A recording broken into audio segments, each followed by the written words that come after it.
Hello, hello, hello, and welcome back to In My Business, the podcast where we talk about the highs, the lows, and today the side quest of entrepreneurship. I'm your host, Dr. Tiff, and today's topic is going to be about something a little different, but very necessary, and that's hobbies. Yeah, I really do want to talk about your hobbies. Because listen, if running a business was the only thing that I did, I would not have any hair right now. I'd be bald. Seriously. Because stress is stressful and it will strip you down to nothing if you don't have something else in your life that keeps you grounded. Now, don't get me wrong. I love my business. I love my business. But entrepreneurship will consume every ounce of your mental energy if you don't have something else that is feeding into your soul and making you happy and bringing you joy. And for me, that's been two very different but equally therapeutic hobbies. And that's gardening and decorating. Decorating my house. I'll say that. And both have taught me more about business and life than business and life. Seriously, it has. And I have learned so much. I'll share some of those lessons in just a sec. Welcome to In My Business, the show where I keep it real about launching and growing a business while juggling family, relationships, community, and everything else in between. I want to pull back the curtain and try to make the chaos make sense. I'm your host, Dr. Tiffany Allen Smith. I'm a business owner, I'm a veteran, a wife, a mom, and a proud member of the I Had to Figure It Out the Hard Way Club. This show is for anyone standing at the edge of entrepreneurship asking, can I really do this? I'm here to tell you, yes, you can. But let's talk about it first.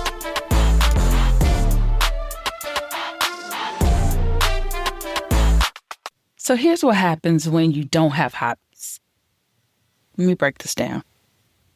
Your brain gets stuck in this endless loop of business problems. You wake up and you're thinking about cash flow. You shower and you're thinking about marketing strategies.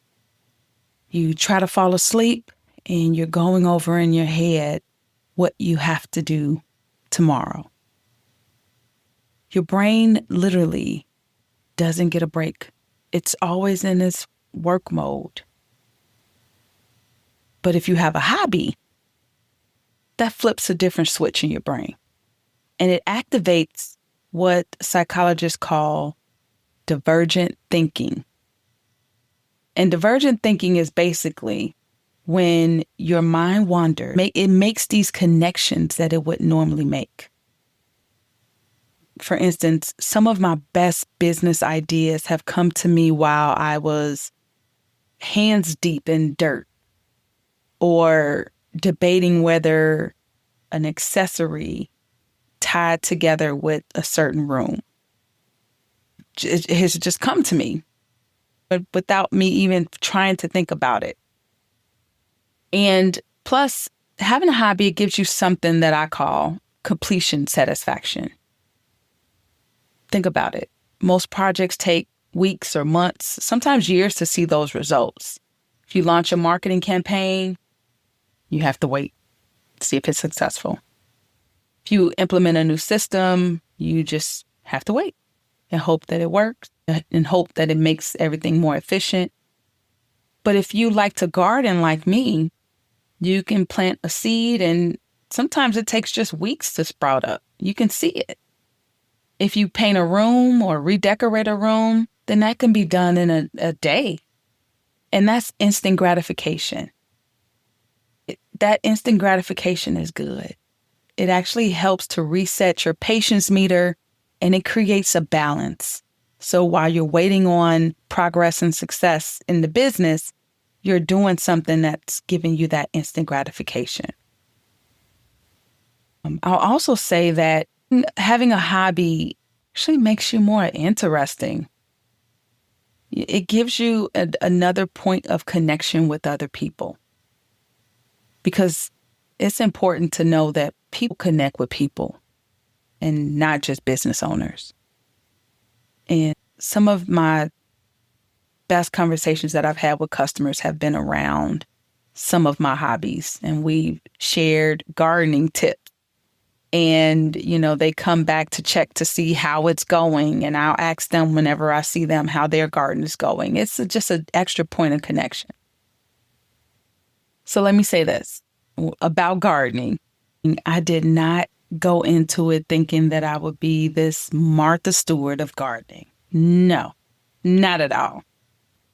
I really just wanted to plant a few things. I wanted to feel proud. And growing up, my mom always had this green thumb, and I've always admired that about her. I've tried over the years to just learn how to keep a plant alive.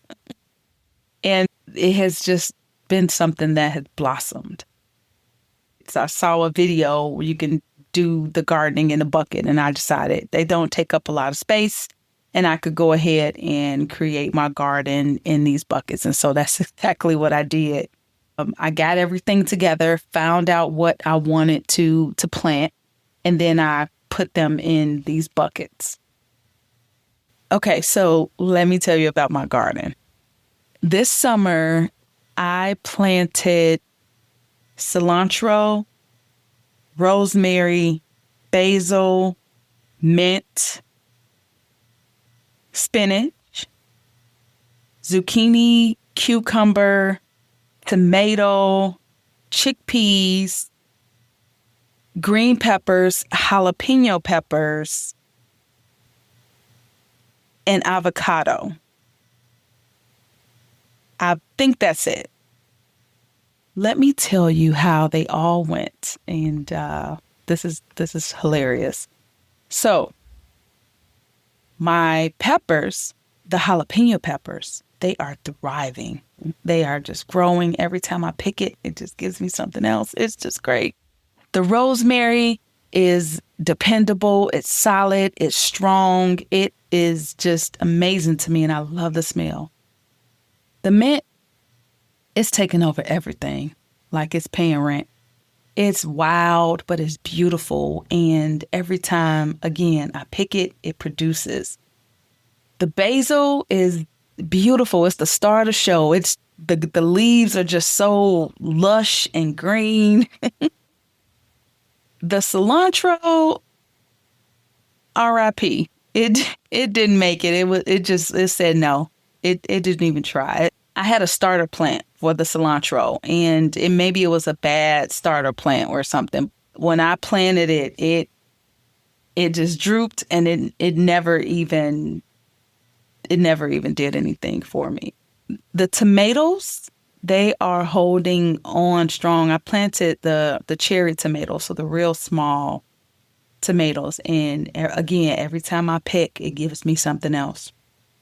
The spinach, it gave me one harvest, and then it said, I'm out. I'm done. Nothing.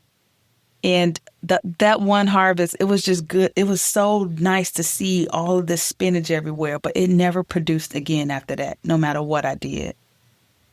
The zucchini is zucchinian. It gave me one, but it blossomed so beautifully. And the cucumber blossomed, and I really thought it was going to produce, but it never produced a single thing. Not one. Not even a little bud. Never, ever. It gave me this beautiful blossom, and that's it. The avocado is going to take a long time, but from the avocado seed, it is sprouting up, and it looks so good. And I know that I won't have an avocado for years to come, but watching that sprout up from just the seed of an avocado that we made guacamole from. It was so, so satisfying. Like, seriously. But I will say that going back to this cucumber, I was so frustrated with this cucumber because I just really thought it was going to produce.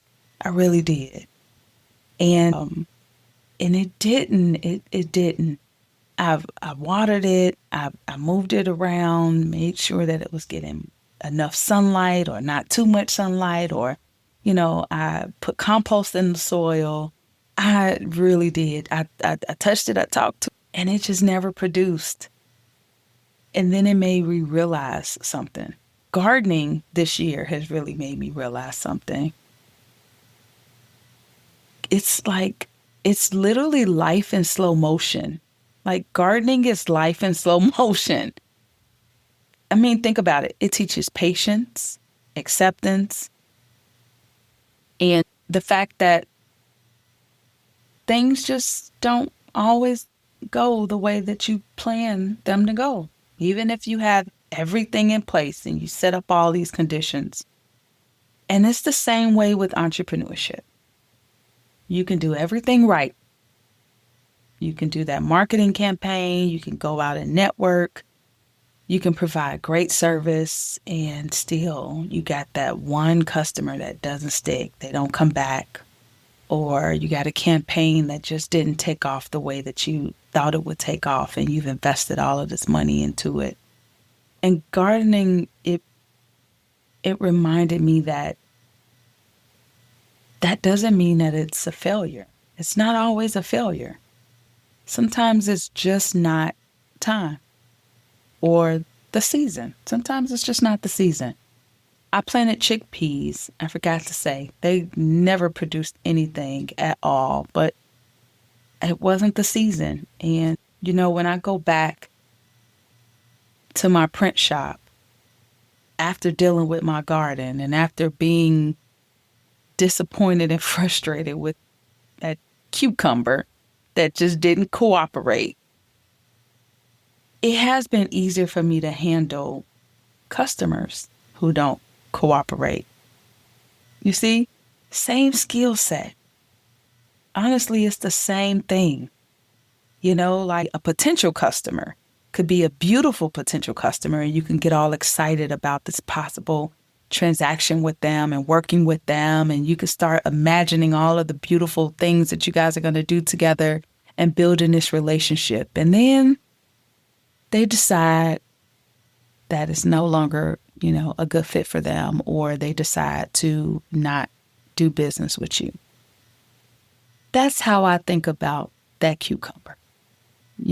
All of the conditions were in place and the excitement was there. I knew what I was going to make from it. I knew exactly what I was going to do.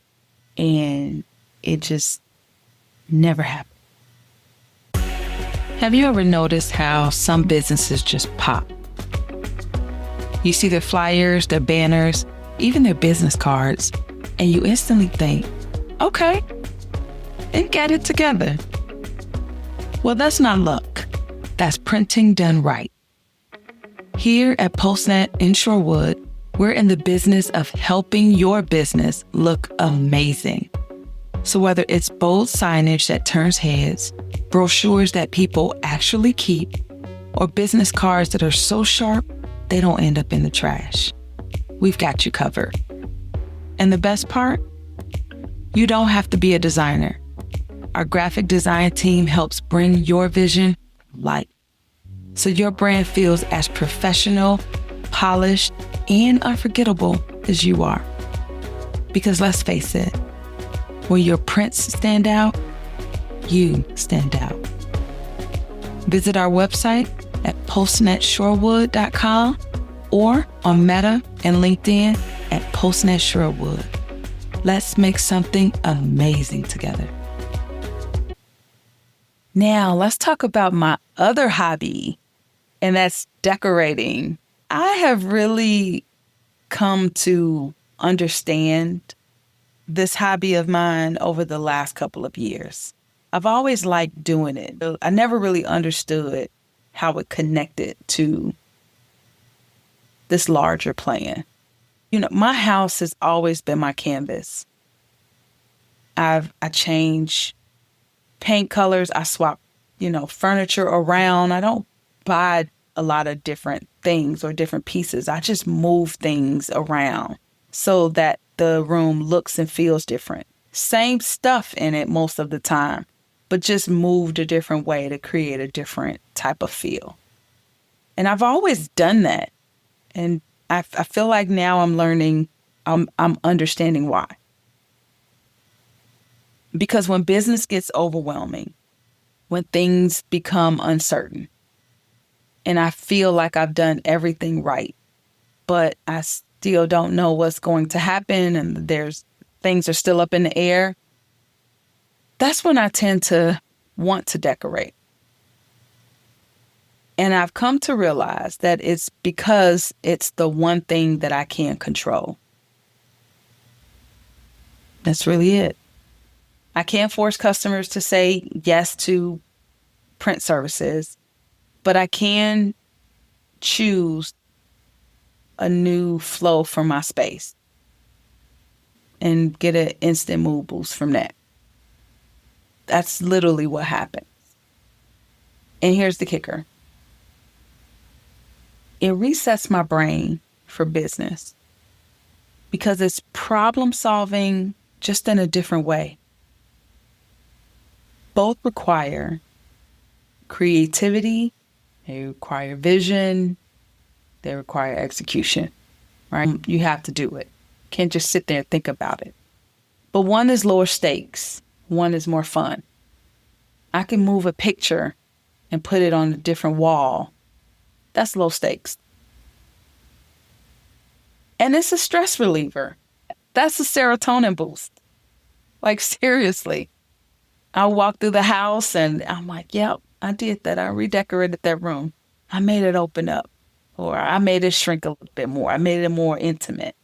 Or I made it more vibrant.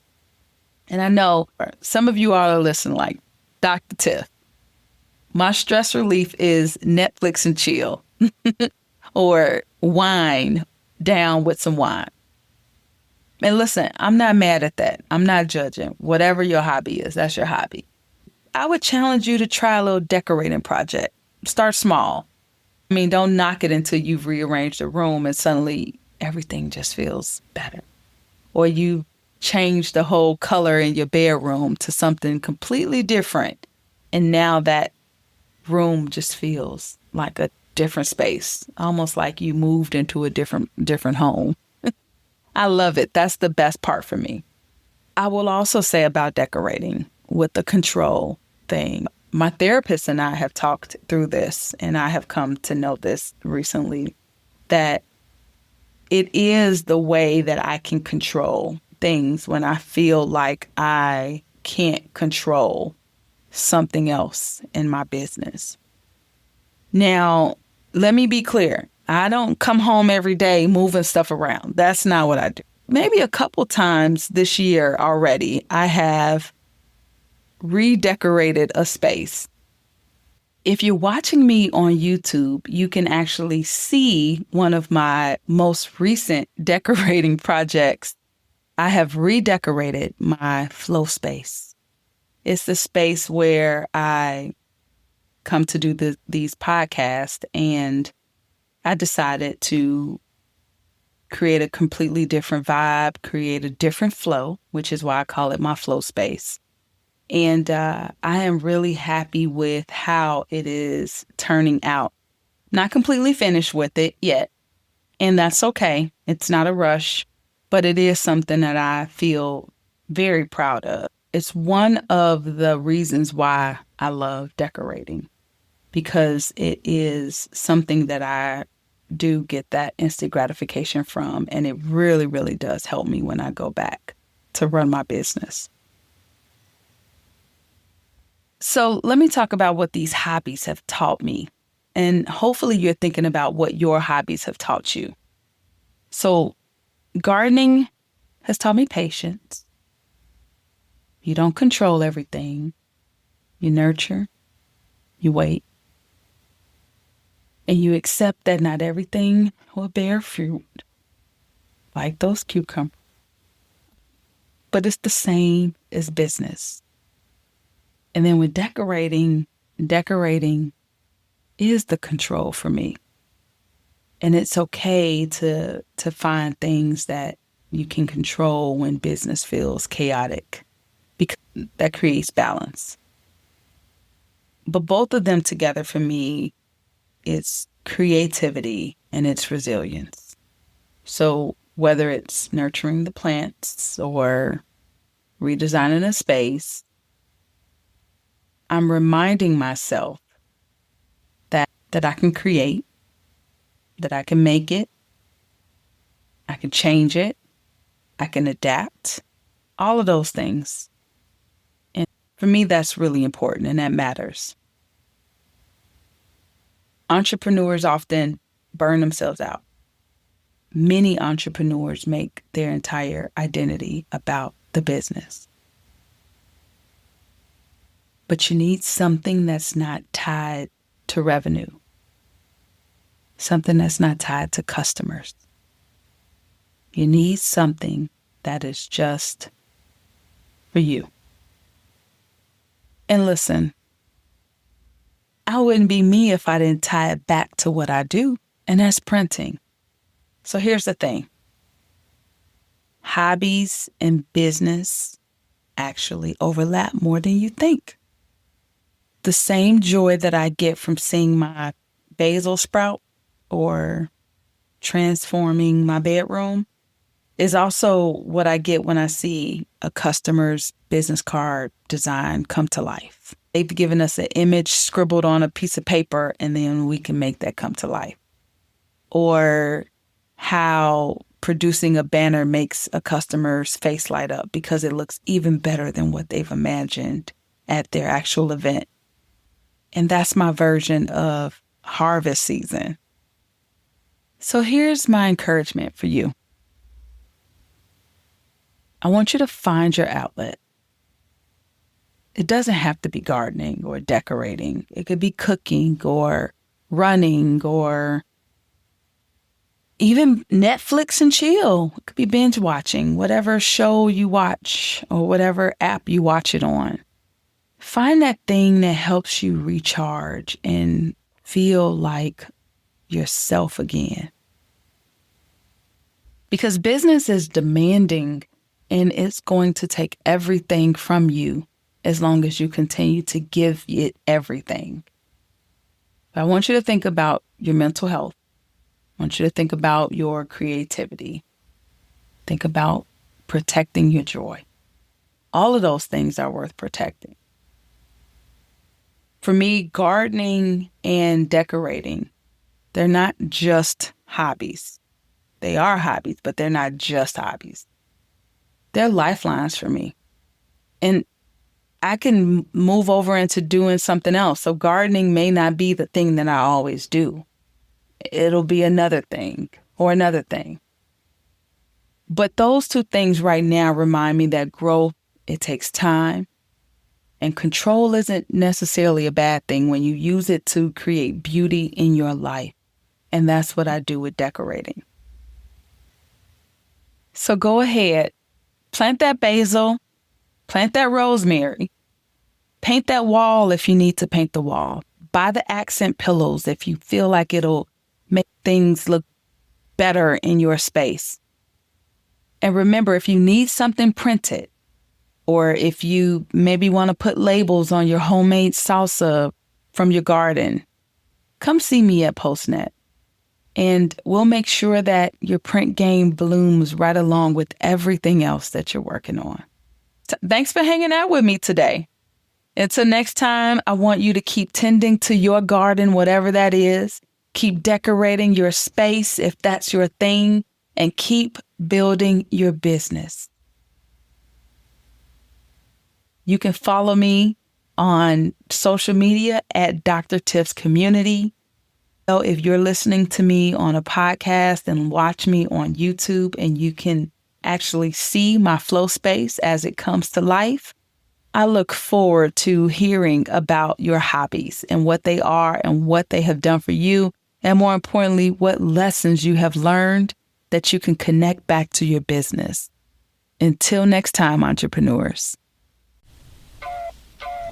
Thanks for being in my business. If this episode made you nod, think, or resonated with you in any way, please share it with someone who needs to hear it. And don't forget, leave me a review, share some questions, and come back next week. We've got more to talk about.